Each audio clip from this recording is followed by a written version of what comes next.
ಎಲ್ರಿಗೂ ನಮಸ್ಕಾರ. ನೀವು ನೋಡ್ತಾ ಇದ್ದೀರಾ DVG ವಾಯ್ಸ್. ನಾನು ನಿಮ್ಮ ಕರಿಯಪ್ಪ.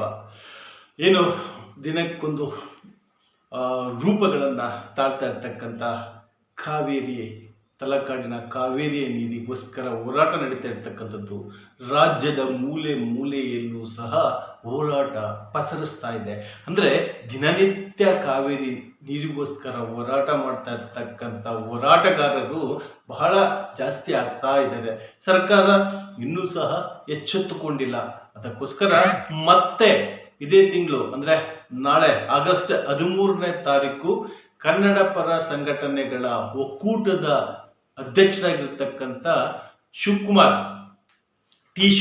ಅವರ ಅಧ್ಯಕ್ಷತೆಯಲ್ಲಿ ದಾವಣಗೆರೆಯಲ್ಲಿರ್ತಕ್ಕಂಥ ಎಲ್ಲ ಸಂಘಟನೆಯವರು ಸಹ ಸೇರಿಕೊಂಡು ಹೋರಾಟವನ್ನು ಮಾಡ್ತಾ ಇದ್ದಾರೆ. ಇದೇ ಕಾವೇರಿ ನೀರಿಗೋಸ್ಕರ ಬೆಳಗ್ಗೆ 6ರಿಂದ ಸಂಜೆ 6ರವರೆಗೂ ಇವರ ಹೋರಾಟ ನಡೆಯುತ್ತೆ.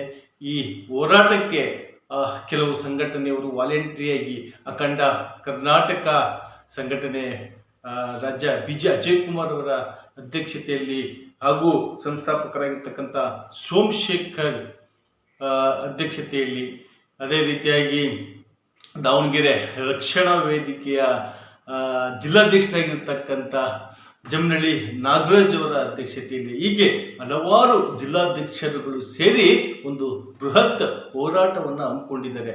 ದಾವಣಗೆರೆಯಲ್ಲಿರ್ತಕ್ಕಂಥ ಎಲ್ಲ ಹೋರಾಟಗಾರರು ಒಗ್ಗೂಡಿಸಿ ಕಾವೇರಿ ನೀರಿಗೋಸ್ಕರ ಹೋರಾಟ ಮಾಡ್ತಾ ಇರ್ತಕ್ಕಂಥ ಈ ಹೋರಾಟಕ್ಕೆ ನಮ್ಮ DVG ವಾಯ್ಸ್ ಸಹ ಬೆಂಬಲ ವ್ಯಕ್ತಪಡಿಸ್ತಾ ಇದೆ.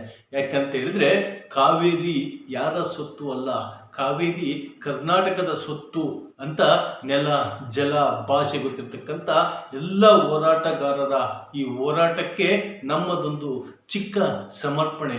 ಹಾಗಾಗಿ ಕರ್ನಾಟಕ ಈ ಕಾವೇರಿ ಇದು ರಾಜಕೀಯ ಪ್ರೇರಿತವಾಗಿ ಈ ರೀತಿಯಾಗಿ ದಿನದಿಂದ ದಿನಕ್ಕೆ ಹಬ್ಕೊಂಡು ಹೋಗ್ತಾ ಇದೆ.